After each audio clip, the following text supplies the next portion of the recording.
ومن على الريد كاربت ولسه مكملين تغطيه خاصه جدا اكيد لمهرجان القاهره السينمائي الدولي في دورته ال 35، وبيسعدنا ان يكون معانا ومنورنا النجمه المصريه المتميزه دائما منال سلامه. مساء الخير. مساء الخير. اخبارك ايه؟ الحمد لله رب العالمين. اولا عايزين نشوف الفستان الحلو دوت من ديزاين مين؟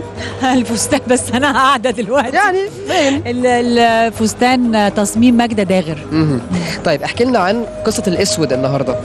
الحقيقه احنا كنا محضرين فستان تاني الوانه مبهجه اكتر، لكن نظرا للي حصل الاسبوع ده وقررنا معظمنا الحقيقه اللي قدرنا نكلم بعض ان احنا يبقى فيه اللون الاسود سائد، نوع من التعبير على اللي بيحصل في مصر.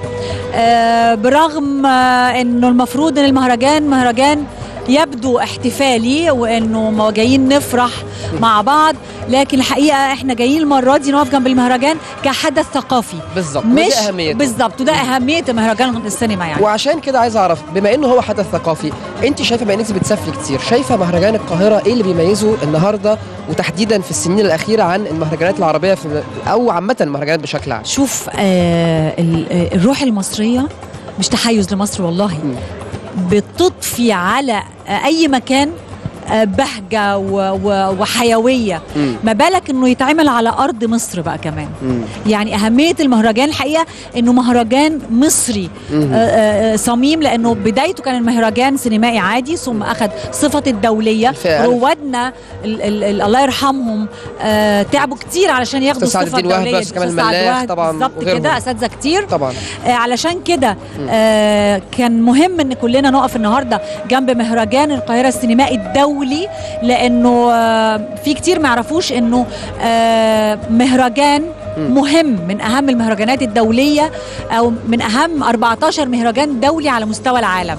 علشان كده كان لازم يتعمل السنه دي، وكان لازم نيجي، وكان لازم نقف جنبه كلنا بلا استثناء. وبالرغم الحزن اللي في قلوبنا اللي حاصل على ارض مصر، الا اننا جايين النهارده نقف جنب مهرجان سينمائي دولي عظيم، لانه طبعا لو ما كانش اتعمل السنه دي كانت صفه الدوليه هتتاخد منه بالزبط، وتروح بلد كلنا مش عايزينها تروح لها. وعلشان كده اكيد كان كل القائمين على المهرجان حريصين على ده يحصل. منال، شايفه النهارده برغم من كل الظروف الخاصه لمهرجان القاهره هذا العام، شايفه الريد كاربت النهارده عامله ازاي؟ شايفه التواجد اللي احنا كلنا اكيد مستغربين تواجد الفنانين دول كلهم، وخصوصا الاجانب. انت واخده بالك نسبه الاجانب قد ايه؟ وده اللي بيضفي سعاده على قلبي، لانه الاجانب ما خافوش وجم بالرغم الظروف دي. وعايزه اقول لك المهرجان كان المفروض يبقى امبارح. ايوه، جم امبارح ووصلوا ونزلوا ميدان التحرير بالظبط، ومشوا في وسط الناس وفي وسطينا.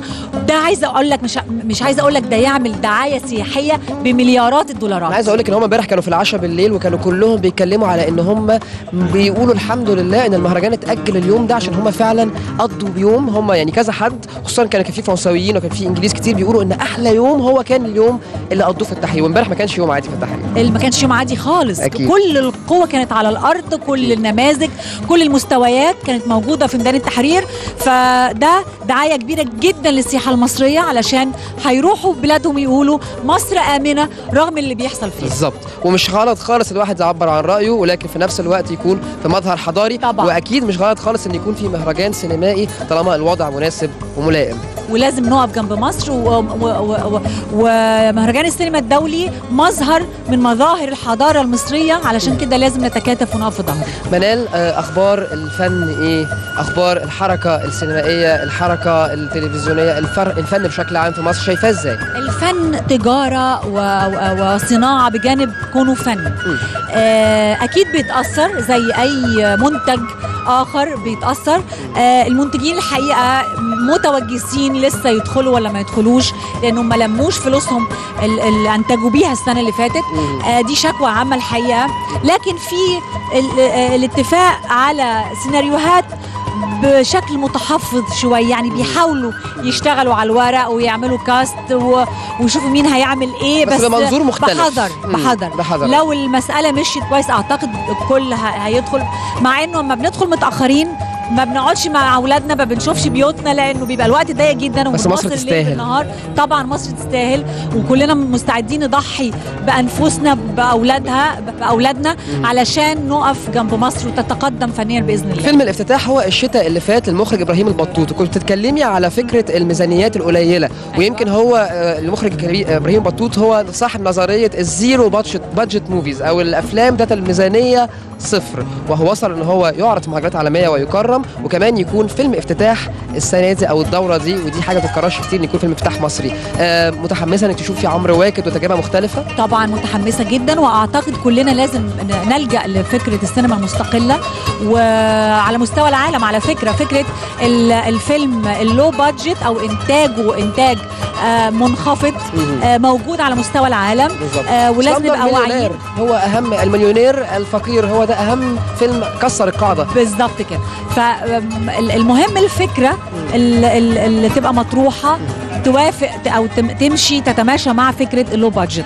مهم جدا ان احنا نعمل ده علشان نقول مصر موجوده والسينما المصريه موجوده، مش بس ننزل نعمل افلام تغازل شباك التذاكر.